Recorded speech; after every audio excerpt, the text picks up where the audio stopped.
Namaste and welcome to Indian History and Archaeology channel with me, Dr. Lajwanti Shahani. Today we're launching a new segment on this channel called the IHA News with a feature on one of the biggest projects in Indian archaeology, the conservation of the Konark Sun Temple of Odisha, being carried out by the Archaeological Survey of India after being enclosed internally with sand for 120 years.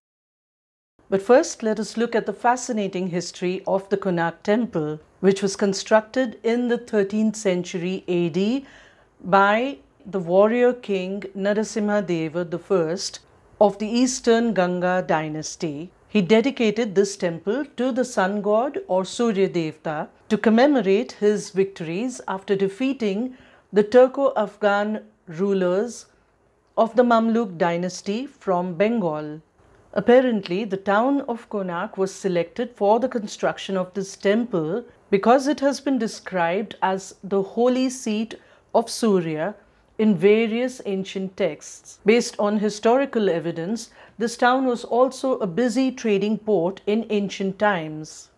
This temple town is located 35 kilometers away from another temple town of Puri, equally famous for its temples. The name Konark is derived from two Sanskrit words, Kona meaning corner and Arka is another name for the sun god. Interestingly, the ancient town got its name from its geographical location and is adjacent to the Bay of Bengal, which makes it look as though the sun rises at an angle.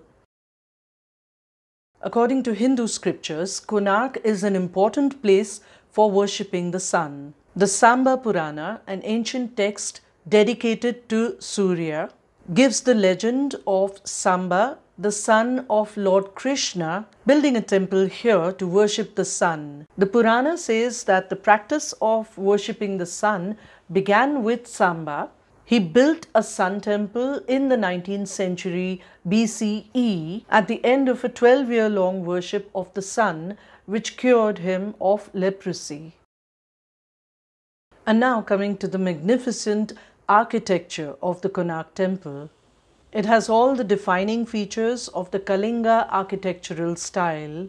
This includes the Natya Mandir or the dance hall, the Jagmohan, Sabhagriha or assembly hall, the Garbhagriha or the Sanctum Sanctorium, Vimana or tower, and the Shikhara or crown. The uniqueness of the Konark Temple can be seen on its exteriors. It was built in the image of a mammoth chariot for the sun god. It is said that Surya rode across the sky on a chariot which had 24 wheels and was drawn or pulled by 7 horses. The platform or plinth of the Konark Temple is carved exquisitely with 24 wheels on its sides. Other carvings on the platform include reliefs of gods and goddesses, musicians, dancers, and exotic animals. These details can only be seen if one is standing right beside the platform. While much of the temple complex has been destroyed over the centuries by vagaries of nature, one can only imagine its beauty from the time when King Narasimha Deva I had consecrated this temple.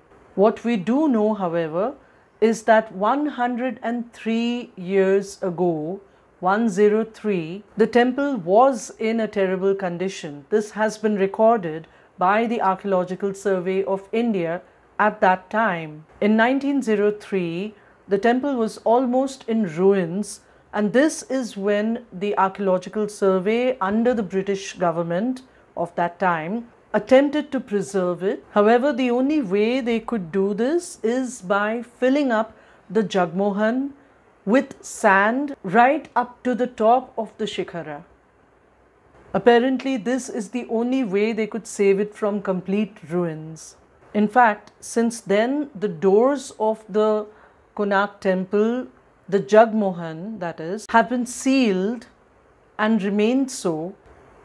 And now the Archaeological Survey of India has taken up this challenging task of bringing the Jagmohan of this grand temple back to its original glory as far as possible. Yesterday, I spoke with Arun Malik, superintending archaeologist of the Bhubaneswar Circle. Here's an excerpt of that interview, which will be featured on our channel at the end of this week.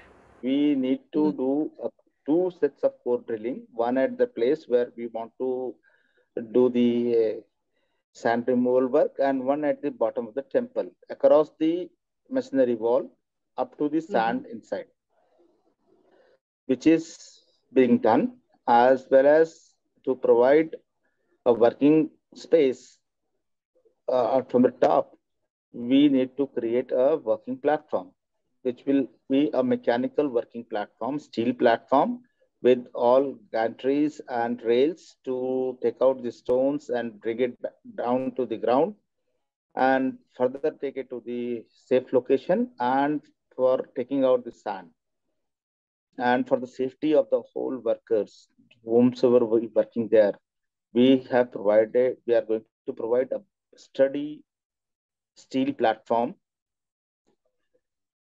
on the top of the Garbhagriha, and abutting to the western facade of the main structure, which is Jagmohan, and from adjacent to the pocket window from where the sand has to be removed. A tunnel size of 5 by 6 feet we are going to open on the western side on the first pida.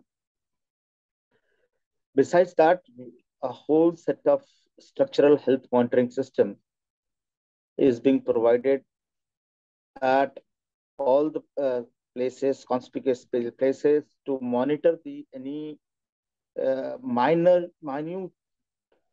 tilt or minute vibration to the structures. And it will be monitored real time at the base of the temple, where whole system is, we are going to provide a whole system of monitoring, which will be online, so that all the workers and the engineers working there, they will get real-time alert for the work.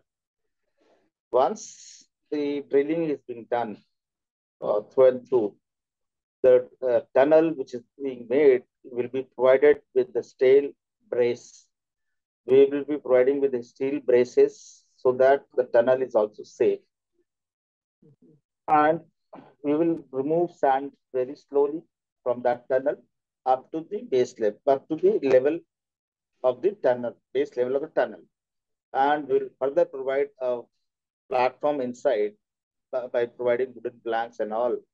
And we will foremost thing is to document quickly with the help of laser scanners, latest laser scanners, and provide props to the in the ceiling of the Jagmohan. After the proper props will be provided, we will retrofit all the stones, all the loose stones, pin it, provide and properly underpinning. After the underpinnings, we will provide a space portal frame with all steel beams will be provided inside to support the superstructure. And then we will slowly, 1 meter by 1 meter, we will remove sand and do the retrofitting and pinning and grouting this structure.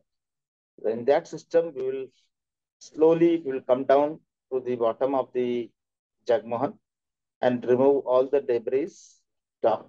First documentation, then remove all the debris and open one gate for working.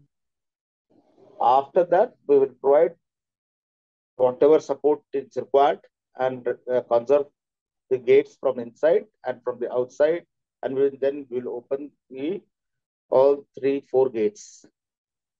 Okay. This is the system which we have made, and it's all on document. So it is a challenging work, definitely time taking, and all possible technical supports, whatever is there, we will definitely take it from the leading engineers such like Arun Menon, NC Pal from the principal from Odisha state, and where is Achal Mittal Saab, who has worked here with us in the CVRI, and obviously my core team from headquarter office, the ADG Conservation, Director of Conservation, and several other people will be there time to time. This is what program, and very short, but it has a huge document which has been prepared in last 2-3 years. As you just heard, this task is being carried out by experts in multiple stages, including restoration of the artwork on the reliefs, the pillars along the external wall of the temple and the plinth itself, clearing encroachments, and finally the Jagmohan itself.